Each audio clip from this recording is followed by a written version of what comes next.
The Director of Public Prosecutions, Renson Ingonga, has preferred charges against 6 people and companies in connection with the fake fertilizer scandal.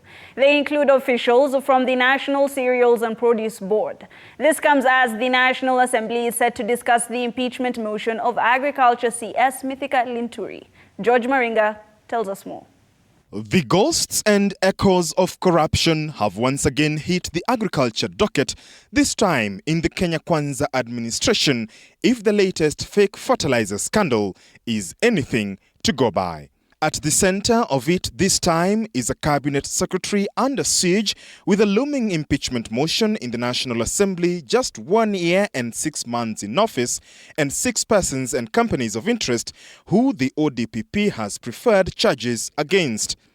Josiah Kariuki Kimani is director of SBL Innovate Manufacturers Limited and 51 Capital K Limited. He is facing 5 charges, including forgery contrary to Section 345, making a document without authority contrary to Section 357, uttering false documents contrary to Section 353, conspiracy to defraud contrary to Section 317 of the Penal Code, and applying standardization mark to a commodity that does not comply with Kenya's standard contrary to Section 10 and 6 and 10.8 of the Standards Act, Cap 496 Laws of Kenya.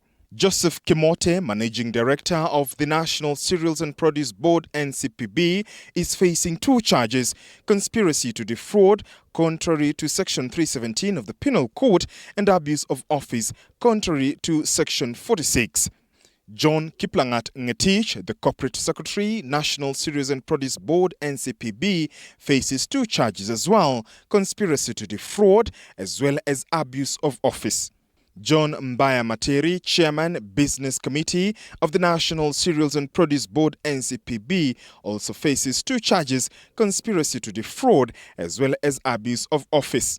SBL Innovate Manufacturers Limited is facing 4 charges: conspiracy to commit an offense of economic crime, applying standardization mark to a commodity that does not comply with the relevant Kenya standard, manufacturing for sale substandard goods contrary to the law, and knowingly using labels on bags in connection with the manufacture and sale of organic fertilizer contrary to the law.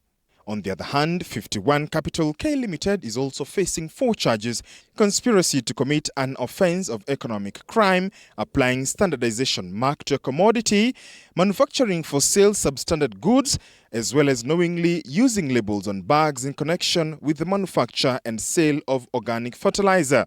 Order number 8, procedural motion, resolution to hold a Thursday morning sitting. The fate of Agriculture CS Mythica Linturi at the Agriculture and Livestock Development docket hangs in the hands of legislators who are due to debate on his impeachment motion on Thursday. The motion was tabled by Bumula MP Jack Wanami. Among the grounds of impeachment is grossly violating Articles 10, 46, 75 and 207 of the Constitution, Leadership and Integrity Act and Public Ethics Act. Honourable members, consequently, I find that the proposed motion by the member for Bumula meets the requirements of Article 152 of the Constitution and Standing Order 66 as to form and the threshold required for a member to move a motion for dismissal of a cabinet secretary. Eyes will be on how the tides sway on the fake fertilizer scandal. George Maringa, TV4.